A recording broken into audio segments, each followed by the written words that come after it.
নগাঁৱৰ পথত ভয়ংকৰ অগ্নিকাণ্ড। গাড়ীৰ ভিতৰত বহি থাকোঁতেই বিপদত পৰিল ৩গৰাকীকৈ যাত্ৰী। নমস্কাৰ, কলিয়াবৰ নিউজলৈ আপোনালোকক স্বাগতম জনাইছোঁ। আজিৰ মুখ্য সংবাদ। নগাঁৱৰ প্ৰৱেশ পথত ঘটিছে এক ভয়ংকৰ ঘটনা। গাড়ীত এচি লগাই ফল-মূল কিনিবলৈ গৈছিল ৩গৰাকী যাত্ৰী, কিন্তু অকালতে গাড়ীখনত লাগিল জুই। স্থানীয় লোকৰ সতৰ্কতা আৰু সকিয়নিৰ ফলত গাড়ীৰ ভিতৰত থকা যাত্ৰীসকলৰ প্ৰাণ ৰক্ষা পৰে, যদিও গাড়ীৰ পৰা উঠা কালি ধোঁৱাই পৰিস্থিতি ভয়ংকৰ ৰূপ লৈছিল। কিন্তু স্থানীয় ৰাইজে সাৱলীলভাৱে আগবাঢ়ি উদ্ধাৰ অভিযান চলায়।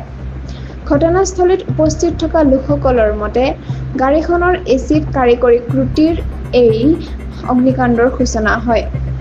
ভাগ্যক্ৰমে লোকসকলৰ সক্ৰিয়তাই এক ডাঙৰ দুৰ্ঘটনাক সৰু কৰি তোলে। এই ঘটনাই পুনৰ এবাৰ সজাগ কৰিছে যে বাহনত এচি ব্যৱহাৰৰ সময়ত সতৰ্কতা অৱলম্বন কৰাটো অতি প্ৰয়োজনীয়। সতৰ্ক থাকক, নিজক আৰু আনক নিৰাপদ ৰাখক। এয়া আছিল আজিৰ মুখ্য সংবাদ। কলিয়াবৰ নিউজ চেনেলটোৰ লগত সংযুক্ত হৈ থাকক। চেনেলটো লাইক, কমেণ্ট, শ্বেয়াৰ, ছাবস্ক্ৰাইব কৰিবলৈ নাপাহৰিব। লগতে কাষতে থকা বেল আইকনটো দবাবলৈ নাপাহৰিব। ধন্যবাদ।